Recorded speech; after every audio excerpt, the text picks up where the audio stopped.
Episode, I want to talk about the baptism of Actress Palesa.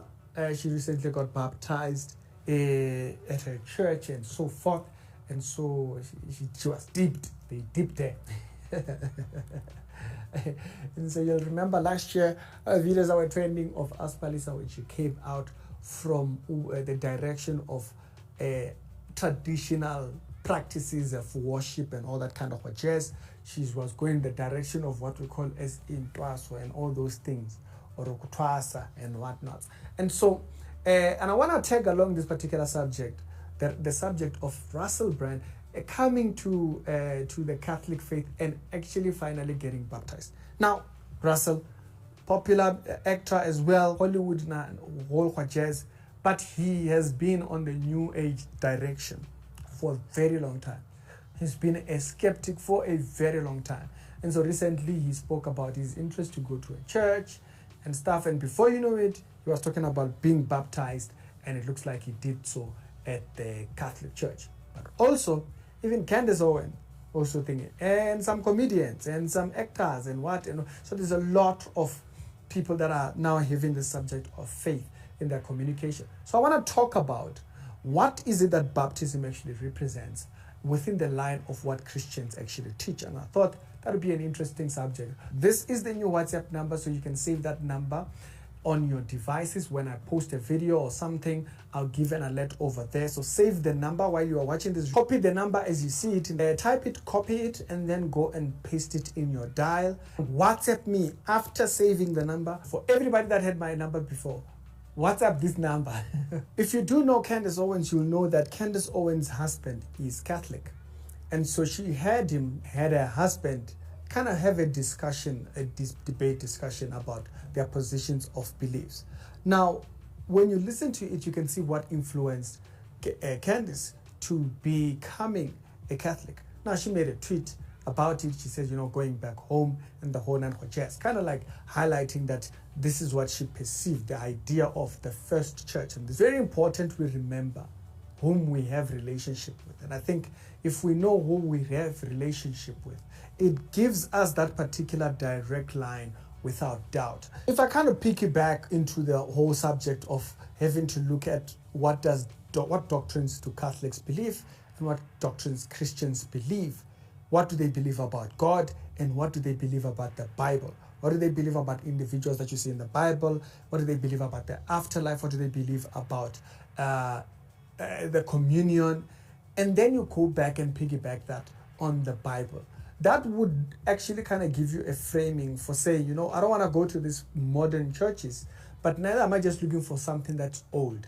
I'm looking for something that's relevant particularly to the Bible. That's why I say we have to know to whom our relationship is with. If our relationship is with God, it makes sense that we align ourselves with what the Bible actually teaches, contrary to just who is first. Because for most people, it looks like that's the case.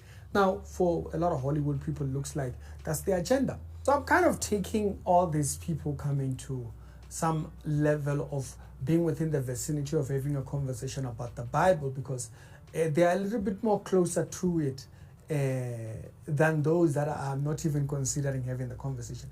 Like Russell, at the moment, is still very much, he has a lot of new age stuff in his beliefs and stuff like that. So it's no wonder that the man, he went that particular route. But he is within the realm of conversation. So that's something to know, that tells us that there is something to it that still gives us the possibility of reach, right? The possibility of reach, of being able to reach these people and knowing very well that they might hear it. And so that gives hope into that light. But also at the same time, it is a reminder that a lot of times the things that are not biblically up straight are the things that tend to be the most popular. And so she herself heard this message, came back to the gospel, dismissed that, and did it publicly so, and spoke openly about actually the reasons for her departure in that thing, being the teachings and whatnot, the things that are being taught out there and all those things. And so recently she got baptized. About 2-3 days back, she posted a video. And, and if you think about what does baptism mean for a believer, It's a public proclamation of what you have believed. Okay? It is an aligning, it tells what you have believed. And you will remember, like in the Bible, a lot of questions come up about whether baptism contributes to salvation. And if you are talking about this particular two figure, I think it actually is more relevant, because with Russell being Catholic or being baptized into Catholicism, baptism contributes into salvation. It is actually an acknowledgement of the resurrection of the Messiah.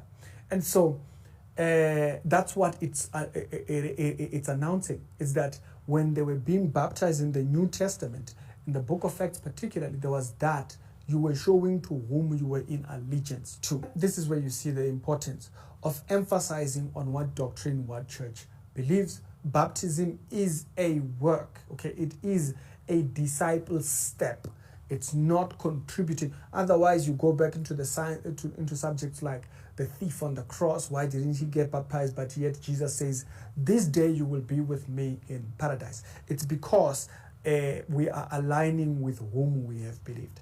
And so we don't just get baptized. There's many churches that baptize even in different names. So you have to ask yourself those same questions. What is it that my church believes about baptism as compared to what the Bible actually says? It's Ricky. Other episodes down today, they'll be down in the comments, and I'm gonna check you out over there. Other verses that you wanna communicate further, you can point them down in the comment section. It's Ricky, and I'll see you on the later on episode.